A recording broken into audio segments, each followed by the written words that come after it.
নবী করিম সাল্লাল্লাহু আলাইহি সাল্লাম বলেছেন তোমাদের মধ্যে সবচেয়ে ভালো মানুষ কে? খায়রুকুম লি আহলি, যে বউয়ের কাছে ভালো, অর্থাৎ বউ সার্টিফিকেট দেয় যে ওনার আখলাক ভালো।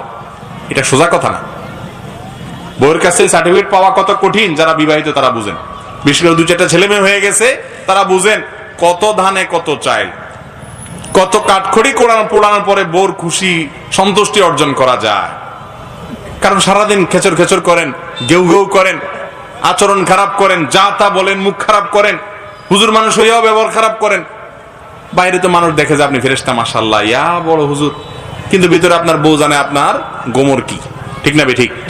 এই জন্য সেখানে আচরণ ভালো করেন, আপনি ভালো মুসলমান।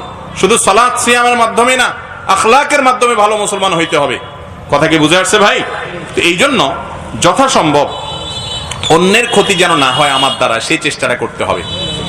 অনেক মহিলারা আছে যে মহিলারা অন্য মহিলাদের পিছনে লাগে। আমাদের দেশে নারী নির্যাতন পুরুষের চাইতে নারীরা বেশি করে। নারীদেরকে নির্যাতন নারীরাই। একজন বৌমা আসছে আরেক ঘরে, তার জ্বালাতনটা শ্বশুরে বেশি করে না শাশুড়ি বেশি করে? কথা বুঝেন নাই? শ্বশুর বেশি ডিস্টার্ব করে না শাশুড়ি বেশি ডিস্টার্ব করে? বরং শাশুড়ি ডিস্টার্ব করলে শ্বশুর বেচারা আইসা বলে থাক, আরেক ঘরের মেয়ে। শাশুড়ি ধমক দিয়ে বলে তুমি যাও, বেশি কথা বলো, তুমি কি বুঝো, সব অশান্তির কারণে তো তুমি।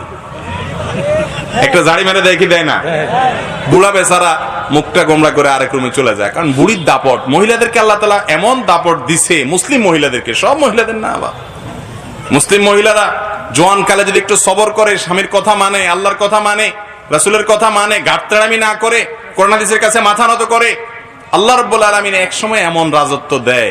এই যে মুসলিম সমাজে আপনি দেখেন, যখন মহিলা একটু বয়স বাড়ি হয়, ছেলে মেয়ে 2-4টা হয়ে যায়, আস্তে আস্তে তার বাহিনী বাড়ে। জুনুদ, এগুলা এক একটা বাহিনী। ছেলে 2টা,